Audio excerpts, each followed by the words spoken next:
David and I go back a ways. We both share a supervisor. Our PhD supervisor is the same, and both graduated in the same year from the University of Saskatchewan.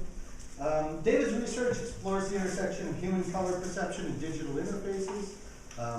Canadian Governor General's Gold Medal for his PhD work. And so today he'll be talking on color identification through sensory and subsensory substitution. Yeah. And I'll just note that David's around all week this week, visiting with Katharina, amongst others. And so if you're interested in meeting David and talking with David, please feel free to talk to him directly or send me an email and find some way to arrange some time. And so, I'll turn it over to you. Thanks, Chris. It's always interesting to listen to somebody kind of read what you said you're going to talk about and what you do for a living. I was like, oh, is that true? Is that still what I'm doing? Because these things are a little bit dynamic. And it was fairly on the mark, so that was nice. It was nice. So thank you all for having me, and thank you for coming today. As Chris mentioned, I'm going to be talking about color identification through sensory and subsensory substitution. I'm going to describe what all of that means throughout the talk. But largely this is, so I finished my PhD in March of 2013 and immediately moved to the University of Dundee to take up a lectureship there. And over the past year and a bit, I spent a lot of time thinking, which is really, really nice. It's a nice privilege to have, to be able to think. And I'm thinking about what I want to do for the next kind of 5 to 10 years. And so this is a reflection of kind of some element of that, kind of my goals for the next few years. So in terms of my lab, I was able to set up a lab, and I had a lab space and a number of students working with me this past summer. And the students all had to write reports about their summer, and they wanted to have a name for the lab. And so I spent a lot of the summer figuring out what the name of my lab would be. I came up with Dapper Lab, a good one or not, I like it. But Dapper stands for Digitally Augmented Perception Research, and so it's a lab. What that means, I want to look at extending the sensory abilities of human beings through digital technology. So in essence, it can help people with impaired sensory, or sensory impairment of some sort, so working within the accessibility community, but also people with typical abilities. So in terms of sensory impairment, my one PhD student is working on a wearable device that will help with sound localization for people with impaired hearing. So in impaired hearing, you have difficulty knowing where the sounds in your environment are, so say traffic on either side or somebody walking behind you at night. And so he's working on developing a piece of technology that he's aware that can give this information to somebody with hearing impairment. So that's an example of augmenting the sensory abilities of somebody with an impaired hearing. But somebody with typical abilities, you can take Homer Simpson up in the top right. And as far as we know, he has typical abilities, at least sensory abilities, maybe not cognitive abilities. But and it would be really beneficial, particularly at this moment, if we could maybe give Homer the ability to see radiation and give him some indication that he shouldn't be that close to that thing that eventually falls down the back of his jacket or whatever. So we can augment people with sensory impairments as well as people with typical sensory abilities. So, in my particular research, I look at color perception, as Chris mentioned, and in particular impaired color vision. So this is a sensory impairment that I'm looking to improve or help people with impaired color vision overcome this impairment. In particular, I'd like to augment their ability to see color. So first of all, I'd like to kind of outline a few uses of color. There are a number of different taxonomies of kind of describing how we use color. And I'm going to use one that's more from the ophthalmological side rather than the visualization or the vision science side. So there's 4 standard kind of descriptions of how we use color. And these are a little bit, right, these aren't clearly defined boundaries, they're a little bit fuzzy. But I hope to kind of describe these to you and then illustrate the problems that people with impaired color vision have and then how we can go forward from that. So the first color use is denotative color use. This essentially is just color has a meaning in and of itself. So when we look at bananas, and they go from green to yellow to brown, and hopefully they go from green to yellow on this slide. I can't see color very well myself, so putting slides together is a challenge. We know that green means unripe generally, and yellow means ripe, and that means gross. Unless you like those kind of bananas. Sorry, apologize if you like the melt in your mouth variety of bananas. But so denotative use. And then a much more kind of a common one is to think about aesthetic color use. So this isn't necessarily color use, but colors are used here to portray some kind of sense of beauty or appeal. This is quite a gaudy, very colorful, rich image, but it's what I could find on the interwebs. So some might say that this sunset is beautiful. In a more practical sense, when we look at websites and say interfaces, we can use colors to set a mood or a tone for that website. And actually, Katrina and I have done some work related to that in the past. The third use of color is comparison or matching. So the ability to say that color is the same as that color, or that color is slightly more red or slightly less saturated than this other color. So when you're trying to coordinate, say, your clothes, and you want to match your belt to your shoes, if they're both black, then you're okay. But if they're not both black, maybe they're both orange or something like that, and you want to get just the right orange, then this is a color comparison, a color matching task. The same if you're in the paint shop and you're trying to pick a color for your walls that complements the color of your furniture, let's say. So you might want it identical, and you might want it quite different, but you might not want it just a little bit different. That just looks like you screwed up. I had this on my deck. I had to match this color to this color of the stairs, and I didn't quite get it. And so it looked kind of, you missed. But, so this third color task. And the fourth color task, this is similar to denotative, but it's a one step removed. So in connotative color use, we use color to refer to something, but the actual color itself doesn't matter. So the actual color doesn't carry any meaning. So in here we can say bolts are represented by red, but I could have just as arbitrarily chosen any other color in the entire spectrum to represent bolts here. The red for bolts doesn't mean anything beyond its temporarily assigned bolts. So the same as like my car is the yellow one. It doesn't really matter that your car is a yellow one. It can be any color. We're just using color to refer to something. Right, so 4 color uses: denotative, aesthetic, comparative, and quantitative. Now I want to talk about how these interact with impaired color vision and the different types of impaired color vision. So when we return back to these bananas, we can look at kind of one of the most commonly known types of color, impaired color vision, as Chris mentioned, color blindness. So this is an inherited condition generally, and the color blind isn't really the politically correct term anymore. Now it's color vision deficiency. In the 40s, you used to see terms like color vision defectives, which is really nice. It's like calling somebody a schizophrenic. It's really nice. I'm just classified by my impairment. Anyways, so this is generally an inherited condition, 8% of men, 1 in 200 women, 3.5% women. And in this case, when we're looking at the transition from green to yellow for these bananas, the transition of green to yellow is largely lost. It kind of all becomes different shades of yellow, hopefully. Please let me know if the pictures don't work. Between projectors and my eyes, this usually doesn't work very well, but I have no better way of describing this. So hopefully, is it all yellow? Yeah. Okay, good. And it's different than this one, right? Yeah. Okay, great. No one's doing this like, huh? Right. I get that. To signal something's gone wrong. Okay, so inherited colorblind, or color vision deficiency, color vision defectives. Something that's much less talked about is age-related changes in color. It's fairly well documented, well known that as we get older, our color perception abilities kind of degrade quite consistently. But it's also been found that as we get older from a very young age, they get better. So essentially, we start with fairly poor color vision, and then it gets progressively better until we're about 16 to 32, and then it starts getting worse again. So it kind of hits this optimal point between 16 and 32. I say 16 to 32 because they have logarithmic scales on these charts. And so it's like, this is a wide window, but good enough.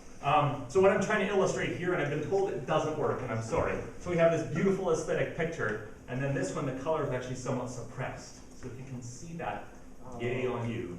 But if you can't, then it's the same as everyone. That image where it's coming back. So in this case, if you have somewhat reduced color differentiation abilities or color perception abilities, then kind of the finer details of, say, aesthetic use of color are going to be more difficult to access. So in terms of aging, there's another condition that quite often accompanies as we getting older, and this is yellowing of the lens with age. So the lenses in our eyes get progressively more yellow as we age, and as such, it kind of acts as a yellow filter on the world. It's quite often called the ginger ale effect, where it's kind of like a glass of ginger ale, and that's what you look at the world through. So this is me faking it. I just made up a yellow filter here, but you can see that all the fine gradations in these colors, especially kind of over on this end, and the blues in particular, they're quite dramatically reduced. And so if you're trying to do a color comparison task or a color matching task with this, you might think that you've succeeded, but a bunch of other people won't think that you've succeeded, because you've got a match for you personally, but the rest of the world might not see it as a match. All right. So finally is what I call situationally induced and impaired color vision. And this is something that a lot of people experience. So much so that people don't think about it as impaired color vision. So it is that we got this chart and it works great over here, but when I put it on my phone and I'm trying to look at it in bright sunlight, I can't see squat on the screen. And so a lot of the color associations for this chart break down in this case. But note, we have a much better sense of luminance contrast, so that still is retained, but there's not enough luminance variation in the colors to really see the differences. In part, so this is the Excel, the default, 6 default colors of Excel from Excel 2011. And they seem to have gone through all these kind of desaturated, muted tones. Anyways, I won't start raking on that. So in situations, we tend to have difficulty seeing color, especially bright sunlight. Or you're all experiencing it right now with this projector. The projectors almost never, ever line up with the colors that you want here. It's a completely different mechanism for producing color. And so the colors that I want you to see aren't the colors that you're able to see because the projector is situationally impaired. People don't think about it this way, just think the projector is broken, but in reality, this is situational impairment. All right, so the implications for this, there's a wide range. So this is frustrating, but typically people will just kind of do this, right, move into the shade or something like that so that they can see what's on their screen. So that's frustrating. And if you show up with green pants and a red shirt, you might be made fun of. There might be social exclusion because you dress like a clown or something like that. But then if you think you're using a GPS and there's color-coded cues on that GPS and you take a wrong turn in Detroit or something like that, it might end really badly for you. And then if you're operating a water treatment plant or a nuclear power station with SCADA systems, which quite often use a lot of color encoding, and you do something wrong, then just millions of people die. So frustrating to cataclysmic. All right. So in order to help with this, has been the challenges of people with impaired color vision have been recognized for a long, long time. And in about the mid-90s, recolouring tools kind of came on the scene. Quite often, it's used an algorithm called Daltonization. So I kind of got them both there. I tend to use recolouring tools, but this is proposed as a solution. So we'll describe what this is, and then I'll start shooting it down. So the idea is that let's just reshuffle the colors to make them more differentiable. Makes sense. So you take a chart, and if you look at how somebody with inherited color blindness or an inherited color vision deficiency sees it, you can see that the differences between the first category and the fourth category, and then again the third category and the sixth category are quite a bit reduced compared to the original. Now, we can run it through a recolouring tool, and that recolouring tool uses some model of the user to say, oh, those are the problem colors. I can see that through the model, you can't tell those apart or those apart very well, as much as they originally are distinguishable. So let's find replacement colors and paint them over top, or kind of replace them. And so in the replacement colors, you can get a sense that I've replaced this one and this one. And here in the simulation, they should be more different. The simulation, of course, shows up differently on every projector. But here, this one is quite a bit brighter than this one. And this one tends to be quite a bit brighter than that one. So trust me, on my screen, they're nice and different. I should have another projector that I can project over top and amplify colors or something like that. But now I said I was going to try to shoot these down, not because I hate recolouring tools, but because I think this is actually not the right solution. So in this case, this connotative color use, it works well. And they've been shown by me and then the research team in Brazil that it works really well for connotative color uses, such as charts, information visualizations. This is where the color really has no pre-existing meaning. But there's already challenges with this. So if I have a recolored version and I'm looking at on my screen and then I'm interacting with Chris over the phone or over Skype, and he's got that version on his screen, now we can't talk very effectively about the colors. I say, no, the yellow one. And he says, what yellow one? So there's a CSCW sort of breakdown here, and we might be able to address that, but this is kind of one problem. Another issue with recolouring tools is when we look at the aesthetic nature of something. So there's lots of colours here. They don't necessarily mean something, but they kind of convey some kind of beauty or something like that. But then we run it through a recolouring tool and all sorts of stuff happens, and the sun turns green or something like that, and right, it's just, no, it's ugly, it looks like vomit. So the aesthetic sense of the image can be destroyed. So I've actually got 6 complaints about recolouring tools. I've been thinking a little bit about this and why I think these aren't the right solution. So the first one is that generally they require some specific type of input about the color vision deficiency that the user has. So in essence, they want to know which cone in your eye is affected. But generally, when you go to a doctor and you're diagnosed with CVD, the doctor says, you're colorblind, don't be an electrician, or don't fly a plane. You're not allowed to fly a plane, or drive a train, or drive a boat. Whatever driving a boat would be. Captain a boat. Captain a boat? I don't know. You can't be a captain of a large vessel. You can drive like your little motorboat, but no big barges or anything like that. So that's the information that they provide, and that's not specific enough to provide to the tools. So there's kind of missing information. Secondly, if you kind of combine, say, inherited color blindness with yellowing of the lens with age, quite often people have multiple types of color blindness. Or another type of color blindness is simply monochromatic vision, so there's no color perception whatsoever. And in general, recolouring tools haven't been built to help these sorts of situations, these combined CVDs or more severe CVDs, such as grayscale or monochromatic vision. Now, to be fair, point 1 and 2 are the two of the problems that I addressed in my PhD research. So I managed to overcome both of these with a separate technique that allows people just to not provide any specific input, and it accommodates different types and varieties of CVD. But I would argue that there's more fundamental problems with recolouring, and that's what kind of the rest of them are. So when you think about taking colours, identifying the problems, and mapping them to something else, you can do this quite intelligently, or you can do it without much sophistication. Just say all reds map to blue and all yellows map to green, or something like that. So you can have a default remapping.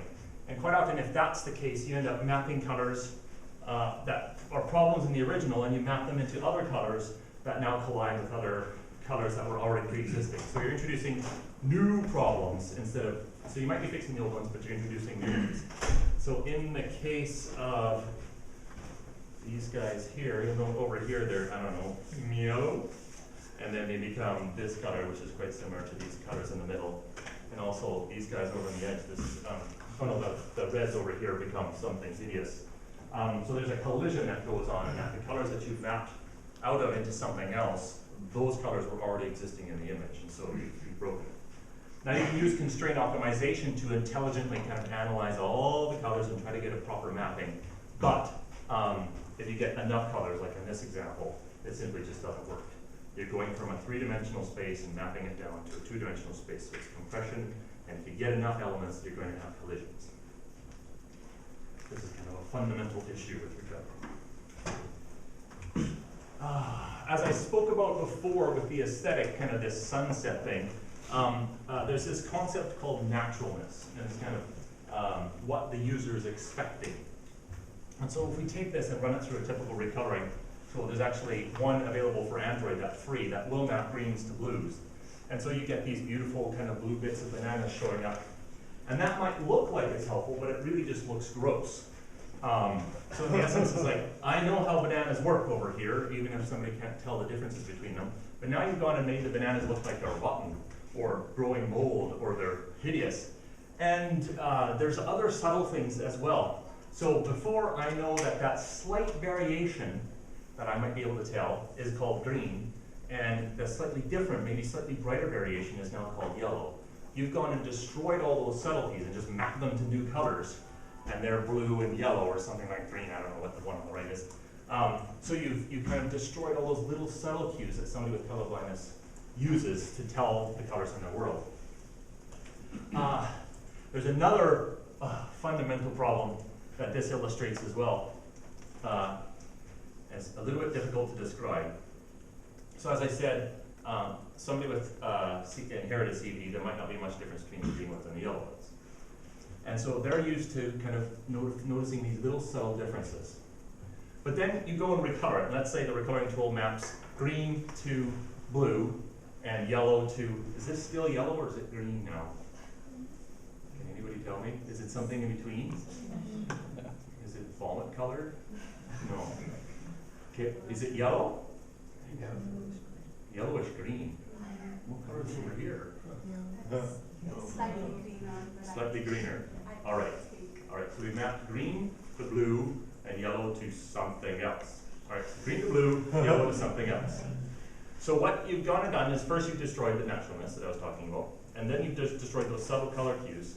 But the problem is that if the mapping is inconsistent, it was just saying, oh, green goes to blue this turn, but then the next time there might be some other colors, so it does a different constraint optimization, and then green maps to red, let's say, in the next scene, or something like that. So this mapping is arbitrary.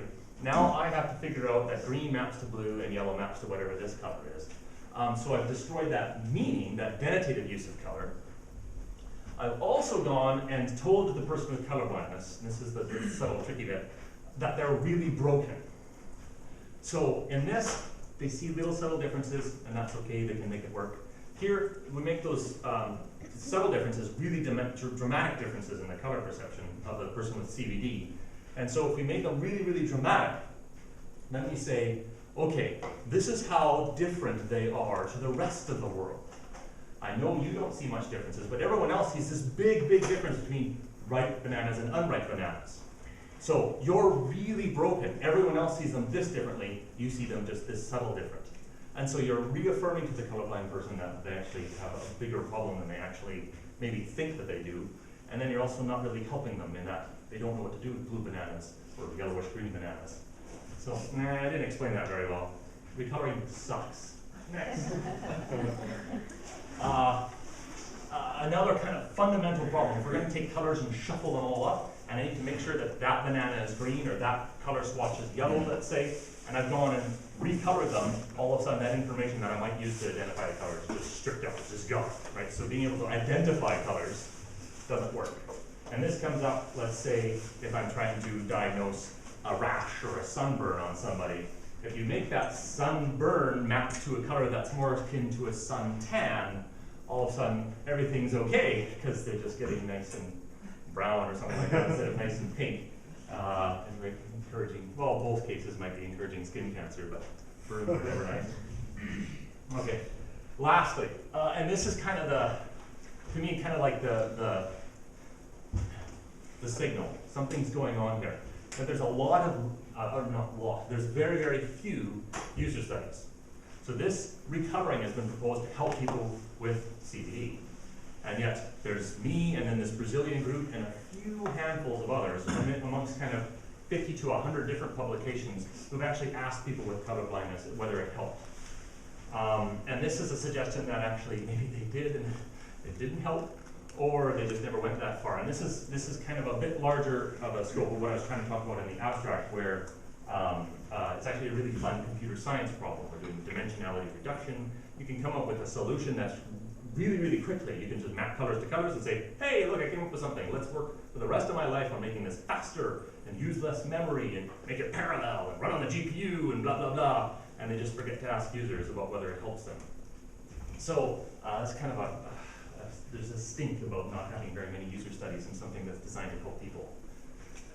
So my grand summary, and I already kind of let the cat out of the bag, is that recoloring tools simply just don't help very much. This is the existing technique, and I don't buy it, even though I've contributed to it. All right, so my solution is sensory and subsensory substitution. So what on earth is that? So the idea is that recoloring tools take information, or take color information, and map it to other color information. So they take some colors and map them to other colors. And I call this, in essence, I think of this as subsensory substitution. So we're taking one element of our visual sense and manipulating it slightly into slightly different factors of that visual sense and giving it to the user. But my idea is to kind of generalize out from that a little bit. Instead of mapping color to color, let's map color to some other subsensory technique. So some other subsensory ability of our eyes. Let's say take color and map it to patterns, or take color and map it to shape, or some other kind of factor of visualizations. So that's what I mean by subsensory substitution. So we're staying within the sense of vision, but we're mapping it somewhere else. So you can also call it intrasensory substitution, but then it's an I instead of an S, so it doesn't flow in the title. Sorry. And sensory substitution, if subsensory substitution makes sense to you, then sensory substitution should also kind of, the idea is that we're going to take that color information and present it to some other sense. In my case, I'm looking at audio. And I'll get to that right at the very end. So first, I'm going to talk about three subsensory techniques that I've developed and evaluated, and kind of what I've learned through that, and then one sensory kind of prototype right at the very end. But I'm going to start with the evaluation that I used to evaluate these three techniques, in part because how they worked is really the big part of the story. So I came up with an idea, I tested it out, and I want to see how well it worked. So here is generally what the user task would look like. So I would pick two colors, in this case green and yellow, and I would pick 69 of the circles to be varying colors of green, and I'd pick one of them to be yellow. And I picked those colors very, very precisely to actually present difficulties for people with inherited CVD, because that's what my participants were going to be. And I think from memory that it's that one. Yep. But I can't see that very well. And so this is what I see. And so now the yellow is much more difficult to see, or they're all yellow or something crazy like that. I don't know, using words that I don't understand. Okay, so we had 22 participants, 11 with inherited CVD and 11 without. And we wanted to see, first measure the amount of difficulty that they had with this particular task, and then also to see how each of the tools helped. So we had people with non-CVD establish a baseline to see how well they were able to identify the one amongst the 70, as well as how quickly, how long it took them. So just looking at a control condition right now, so we have our non-CVD participants and then our participants with CVD, and we look at how long it took them on average to pick the one that was different. You can see that people with non-CVD did it in average under 2 seconds with nice tight variance, and they also, I'll get to accuracy results later, but they got 100% accurate as well. So they nailed it every time, and they did it really quickly. Makes me sick. Not really. It's like, yes, that's what we want. So this is the goal, right? Or maybe we can do better. Maybe we can do better. Huh? Oh, okay. We just get as good for now. Not quite. Anyways, okay. So CVD participants, when they ran through the test, they took a lot longer. So they took kind of almost 7 times as long to do the task. And there's lots of variance. So you can see there some of them care, some of them didn't. Some would just click on one. Some of them would take a long time visually scanning each one. But there's a lot of variance and a lot of difficulty. When you look at the accuracy results, they also got about 55% accurate. So almost half of them they got wrong. So they took a lot of time and they didn't do very well. All right, so to put the techniques that I'm going to talk about into context, I'm going to use this example. This is a bit of a contrived example because how often do you have all of these pencil crayons all kind of lined up in a hue order? But when you have a simulation of them with inherited color blindness or color vision deficiency again, you can tell that a lot of the discriminable kind of features of each of these colors is hard to see. So in essence, if I say, quick, hand me the yellow crayon, that's really quick, it's not, quick, cut the red wire, right? 2 seconds left or something like that. Here you'd be like, here's the yellow one, there's the red one. Here's like, right, so this is kind of a thought about we want to be able to pick that one color name quantitatively. All right, so the establishing the state of the art, this is amazing, they're called color namers. And a little box follows your cursor everywhere you go and tells you what the color is. There's also, actually, Apple has one built in. It doesn't give you names, it gives you RGB values or LED values, or different color space kind of values. And as you move the cursor around, it gives you this kind of range. And I've actually learned to read those numbers quite effectively. This is how I go and see what color something is. So this is quite limited, but it helps. But interestingly, when we actually analyze it, they took longer. Now they took longer, but this is actually a nice example of a speed accuracy trade-off. So they took longer using the color namer, but they got way more accurate. So we went from 55% up to 90% accuracy with the color namer. So still 90%, not 100%. Why isn't it 100%? And I think there were still some people who just said, screw it, this is too long. And you can see why. So if you have a color namer attached to your cursor, and you have to scan over all 70 circles, and maybe the target ends up being down here. Right, so they maybe lost patience or something like that. So you can see that this could take some time, and it's reflected in our time results. So we got thinking about this whole physical search thing that's going on. So there's a physical search, and there's also a visual search task. So visually, you're following along with the cursor and reading these names as you go. And when the one that's different, or the one that's blue, the one you're going for, whatever the target color name pops out, then you click on it. So we thought maybe we can just remove the physical and allow the visual search and see an improvement. So this isn't ground shaking, but it was our first step. Wow. Yeah, done. So we tiled names all over the whole thing. So now they don't have to do a physical search, they can just do a visual search.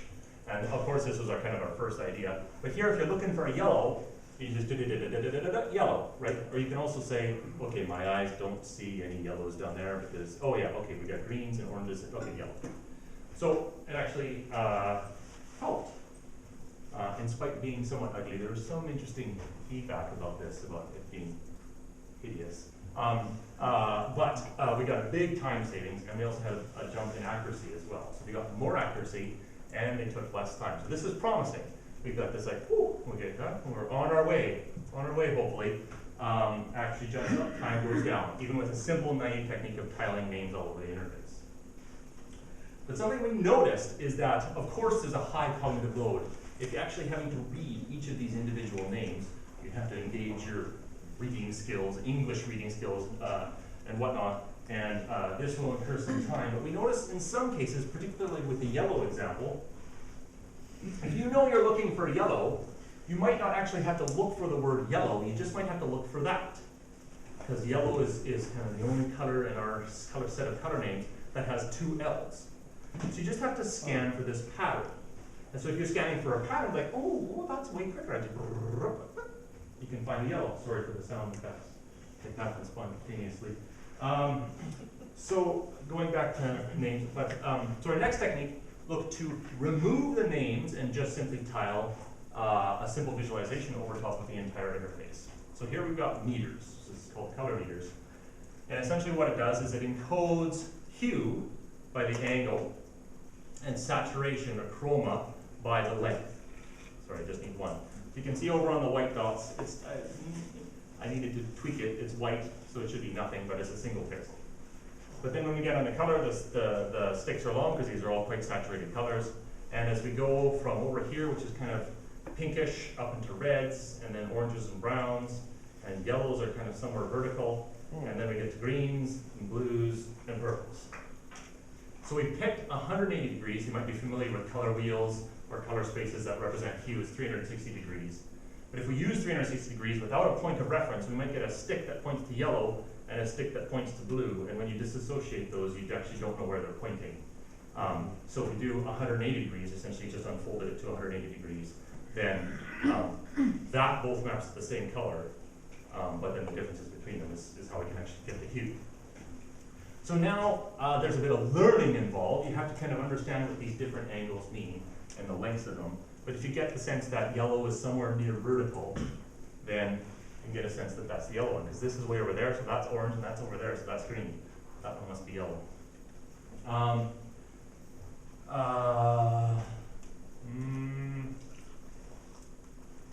had a question about this in a previous talk.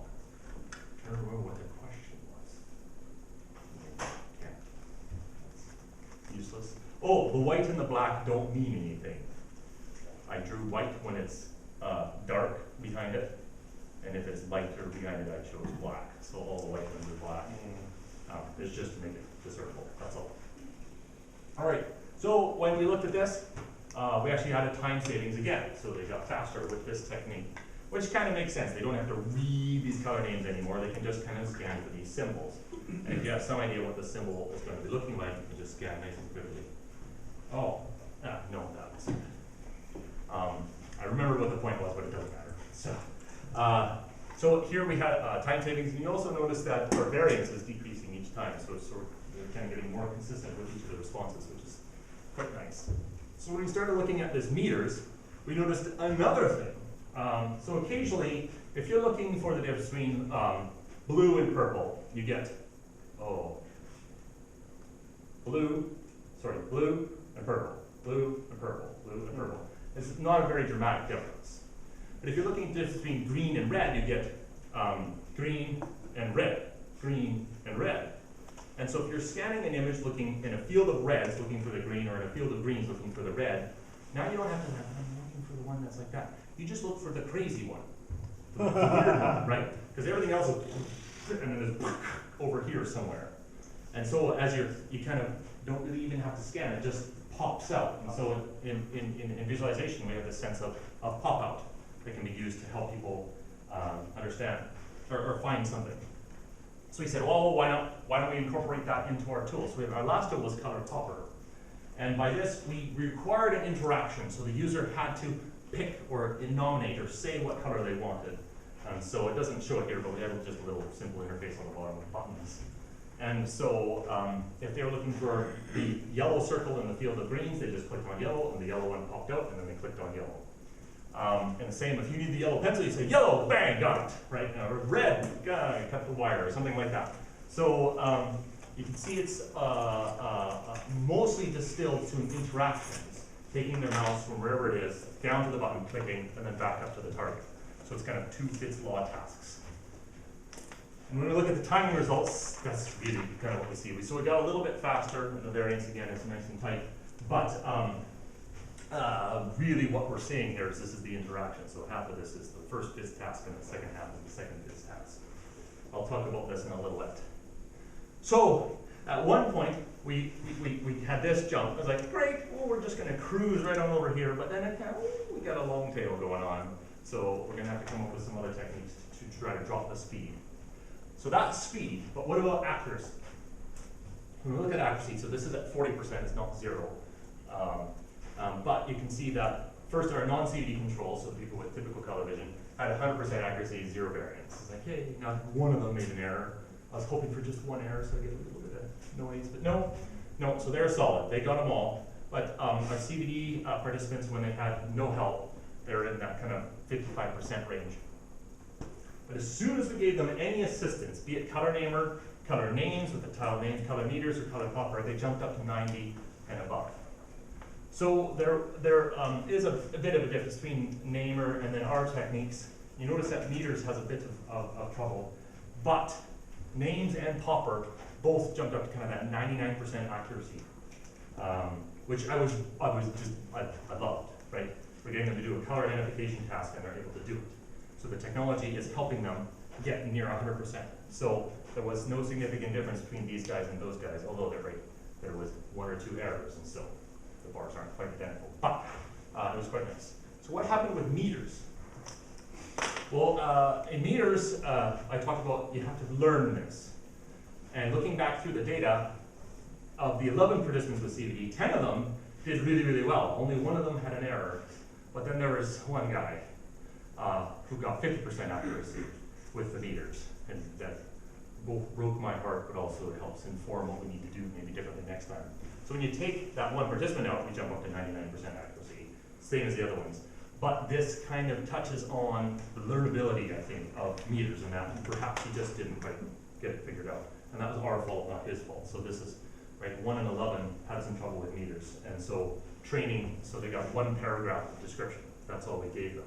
And so 10 and 11 were able to figure it out, but 1 of them had some trouble. So perhaps in the future we need a bit more training. So we also asked them to evaluate them using the TLX, and I just present kind of the raw results here. The pattern that I like to illustrate or have point out is that popper is this blue one on the right, and it's the bottom, which is the best score in every single condition. So we got significant differences in performance and effort. None of the others were significant, but it kind of shows this general trend. I know it's a bit weak, but meters also didn't do too bad, but sometimes it did, right, comparable to names, or names did a little bit better. Both of these showed some strength. So that was kind of the grand takeaway from that. I was quite happy. But of course, this is all on the desktop. This is all looking at how we can help people with identifying colors on the desktop. But in reality, I don't really want to focus on desktop. I want to focus on in the world, in the wild sort of interactions. And so how can I find out what color of the shirt is that I'm wearing, or something like that? So we actually then moved all of our techniques over to mobile. This is, wow, names are amazing. Okay, so we moved them all over to mobile, ported them to Android, and evaluated them again. But again, we didn't want to look at just a strictly quantitative sort of approach to this evaluation. We established kind of time and accuracy results from the data, desktop condition. So we want to look at mobile, much more fuzzy sort of evaluation. So what we did is we took a similar sort of stimulus of one color within a bunch of other colors and printed them out on white paper. So they had a white background and there's just colored dots on a white background. And they had to pick the odd one out again. But they were able to use kind of each of the tools. We counterbalanced the order of the tools, and we randomly ordered the sets of colors. And then through that, after each kind of going through, when we look at mobile names, mobile meters, and mobile popper, we have this very similar results that we had for the time. Color popper was the fastest, followed by color meters, which is second fastest. And color mobile names was the slowest of the three techniques that we developed. But also for average rankings about which ones they preferred the most, which was strongest. Popper was the best, meters was second, names was third. But then over here, color grab is the mobile version of color namer. So you essentially get a crosshair in the middle of your screen, and there's a live camera feed, and it gives you real-time kind of color names about what's underneath the crosshair. This is a commercial product, and it did better than names, but not really much better than meters or popper. I think there were some significant differences between these two and these two. So the color namer seems to be doing okay, at least better than names, but not better than our existing two. Now, color grab is a commercial product. It is free, but they spend a lot more time building their technique than I did in a massive Chi rush. So that never happens. So color grab has a much more incorporated kind of white balance, sensitivity to environmental changes, things like that. It also has quite a diverse range of color names that it provides. It provides two levels of kind of a much more gross name and then a much more specific name. So it says like green, and then it'll say atomic Arizona sunset green or something like that, which kind of specifies a little bit more clearly. Now the big surprise was eyes. So eyes isn't a technique, eyes is their eyeballs. So they gave them no technique, no device, and this is how well they did. So they ranked this quite well. Comparable to how mobile popper did. And again, this was kind of a surprise and a shock because these plates were difficult. We didn't print them easy plates. They were difficult to tell which one was the odd one out. But what we're thinking, and I'm still thinking about this, is that their eyes worked, at least for some of them. They're also able to manipulate this paper and play around with the lighting and things like that. So they might be able to pick up on these subtle color cues that I was talking about before. But then we go and shove some technology in between their eyes and the paper, and they got annoyed. So even if it only worked for 3/4 of the cases, and sometimes the technology helped, in particular mobile popper helped, but as soon as we put technology in their face, they got irritated and gave us a lower ranking. That's my theory. Not sure. I'm not sure quite what to do with that. But well, right now I just choose to kind of ignore it and look at this. So. All right, a grand summary. I always have my summary notes all written out here, but it's boring to read. So the grand summary, so in accuracy, we got names and popper were near 100%, but as I said earlier, meters also did nearly to 100% if we kind of removed this one participant, and even then it was still at the 95% mark. In terms of speed, we found that meters and popper were the fastest. Popper was the fastest in meters, just trailing behind. In terms of TLX performance, found that named meters and popper were all perceived higher than with no technique or with a color name. So that was kind of nice. People are perceiving that they're doing better with these techniques. And in terms of effort, we found that popper had the lowest perceived effort. And so these are all significant, these results. And then in terms of ranking, popper was ranked the highest, but eyes was right behind it. And this is a bit of a surprise. So I put it here, but I'm not sure what's going on there. The nice thing to notice, that I was happy when I was writing this up, is you get popper, popper, popper, popper, popper. Yay! So popper seems to be consistently doing well, which made me happy. And well, kind of made me happy because, so I know we're supposed to be objective, but you really want one of them to win. And I wanted meters to win, not popper. And so popper won, but meters about one thing tied or something like that. But it shows a lot of promise, I guess, either way. So in the future, there's lots of things that we're looking at, but the main thrust of the three things that we're looking at, first of all, color popper. It requires this interaction of choosing a color. And I'm not an interaction design sort of guy or interaction technique sort of guy, but there's a whole gargantuan HCI literature looking at reducing interaction time for selecting a limited set of things. I think we can incorporate lots of those things to make color popper faster. We can reduce that interaction time, and it makes it faster. So that's certainly one area that we're looking at. Color meters. So popper requires interaction. Color names has all these names tiled all over the interface, so it's really in the way. But the other thing that we found with meters, because of this kind of just simple lines, it actually kind of felt and acted like a screen on a window. And that I could, when you look through a screen, do you have screens on your windows in Michigan? Yes. Okay. Well, when I moved to Scotland, they don't. They're like, woo, you don't have bugs? Great, they don't. It's dirt. Okay, so when you look at a window with a screen on it, you can say, okay, eyes focus on the screen, and then you focus on the screen, and that's all you see. And you see this dirty and full of cobweb and cotton fuzz and all this stuff. But then you say, okay, ignore the screen, and you can look right through it, and you can see it outside. With the meters, I found a very, very similar thing. You can choose to look at the meters, and you can choose to ignore them and look behind them. So we're looking at maybe making them a little bit more transparent instead of black and white.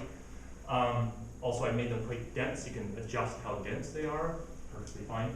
But with names, there's just too much going on, and the names were too kind of semantically meaningful. I think they're just too dense and too meaningful to look past. They kind of obscure too much of the image.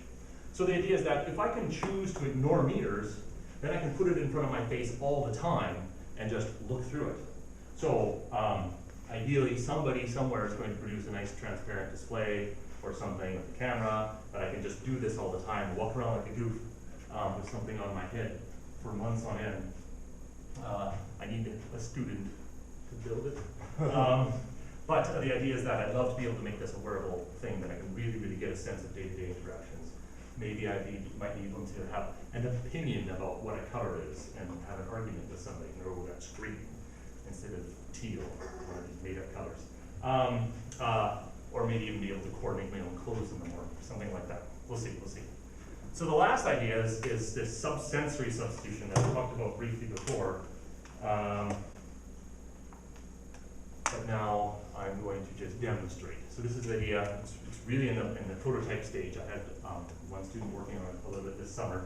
But the idea is that we can, in this example, I take the cursor, and whatever the color is under the cursor, I sonify that. I make a sound out of it. Now I just don't convert it to a hue sound as I do with meters. It's not that kind of conversion. Essentially what I want to know is, for somebody with red-green color blindness, I need to indicate how much red there is in a picture. So it might be purple, it might be red, it might be pink, doesn't matter, orange, or how much greenness is in an image. So green hues and blue hues and teal and things like that.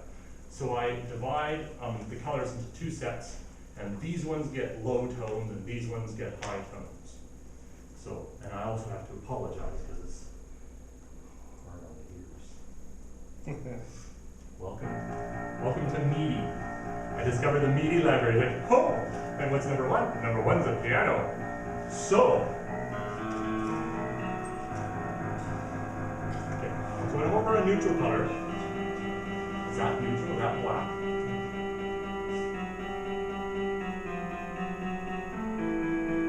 So white, black, and gray are all roughly in the middle. I can trust my eyes if it's this tone. But if I move over something, so occasionally there'll be pinks that look gray. There's not one in this image, but if I go up to that red up there, oh, red's a bad, red, okay. If I go to the orangish yellow thing, then the tone has gotten much higher to indicate that this is over on the red path of the spectrum.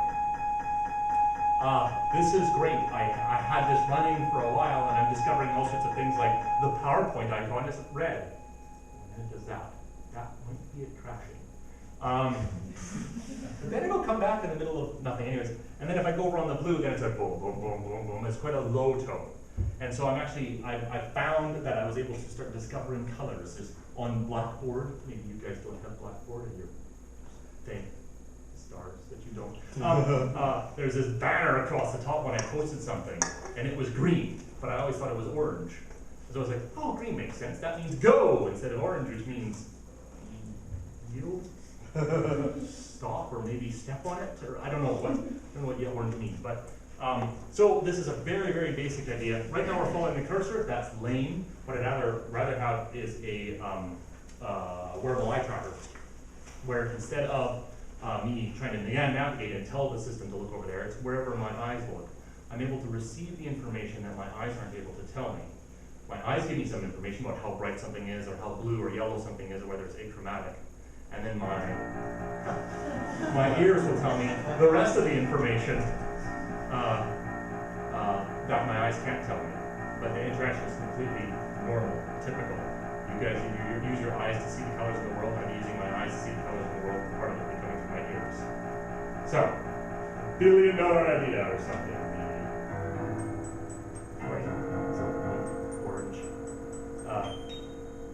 Red isn't broken, it's just beyond the high frequency range of the speakers in this room. So it's really playing something. Bats would be killing bats right now. Okay, with that, I would like to take your questions. Thank you very much.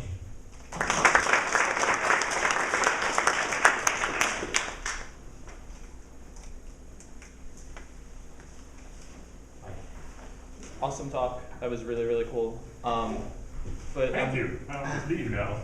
I'm sorry. The color picker, or the color popper rather, it makes sense that it was perceived with lower effort because you're constraining choices, right? Right, You can only yeah. pick one red. There's no way to compare different shades of red. Right, yeah. Are you looking into ways to do that? Well, so that's what I forgot to talk about on my future work slide. This is one of the, it's kind of a fundamental issue with color popper and color names, is that me as a designer, I have to choose which colors I'm going to give in the interface, right? What are the names I'm going to use, or the interface choices that you're going to be able to make. On one hand, I'd like to give more choices, but at the same time, that's going to increase the number of selections that they have to make or to choose from. So it's a balance there. I'm not quite sure. And what if they want to just say, give me all the modes or something like that? They're like, oh crap, I don't have a button for mode. So kind of maybe generate something on the fly. I'm not sure. You're holding your arm in that way, so it sounds like it looks like there's a follow-up question. No, it's Okay. just a lot to think about. It's really Okay, cool though. okay. But one idea, actually, I presented this last week, and my supervisor was there, and he said, why don't you combine color meters and popper? So instead of me actually picking an explicit color name, I could just do a gesture about, wait, I want those ones, no, oh, maybe that one over there, or something like that. So I'm picking the angle of the cube with my hand, or something like that, with a little blue dot on the back of it or something. And then it's able to kind of dynamically highlight and pop out the color that you're kind of picking. There's lots of, the world is wide about what we can do with this. So, yeah, thanks. Sorry, I didn't know your arm was propped on something. No, yeah, that sounds like You're just ready to be like, oh, but no, you're an idiot.